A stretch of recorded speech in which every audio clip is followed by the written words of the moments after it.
Hello! வாழ்க வளமுடன். இப்ப நான் வந்திருக்கும் இடம் வந்து பார்த்தீங்கன்னா, நம்ம நுங்கம்பாக்கத்துல இருக்கும் தஞ்சை பவனுக்கு தான் வந்திருக்கேன். இந்த கடையோட ஸ்பெஷாலிட்டி என்னன்னு தெரியுமா? நம்ப தஞ்சாவூர் சாப்பாடு, அதுவும் சென்னையில சாப்பிடணும் அப்டின்னா, நீங்க வர வேண்டிய இடம் வள்ளுவர் கோட்டம் ஹை ரோட் நுங்கம்பாக்கத்துல இருக்கக்கூடிய தஞ்சை பவன் தான். இங்க உள்ள வந்தோனே ஆம்பியன்ஸ் சூப்பரா இருந்தது. அந்த ப்ளூ அண்ட் ஒயிட்டோட ஆம்பியன்ஸ் பார்க்கவே செம்மையா இருந்தது. நின்னுண்டு சாப்பிடுறவாளும் நிக்கலாம். உட்கார்ந்து சாப்பிடுறவாளுக்கும் புரோவிஷன்ஸ் தனியா இருந்தது. மெனு கார்ட ரொம்ப நேரமா பார்த்துட்டே இருந்தேன். பார்த்தா தெரிஞ்சது, ரேட்ஸ்லாம் ரொம்ப ரொம்ப அஃபோர்டபுளா இருந்தது.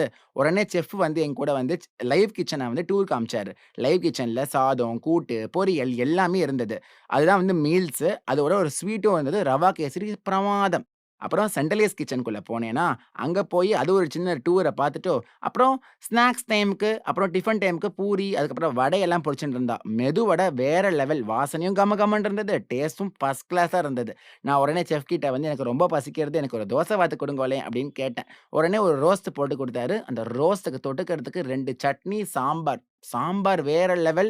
சாப்பாடு சாம்பாரும் பிரமாதம். டிஃபன் சாம்பாரும் அத விட ஜோர்.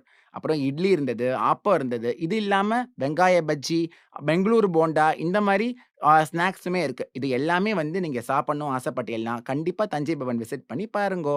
டேஸ்ட்லாம் சூப்பரா இருக்கும். இந்த வீடியோ உங்களுக்கு எல்லாருக்கும் பிடிச்சிருக்கும்னு நெனைக்கிறேன். இன்னொரு வீடியோல சந்திப்போம். ஆஹா! என்ன ஒரு சுவை. பாய்.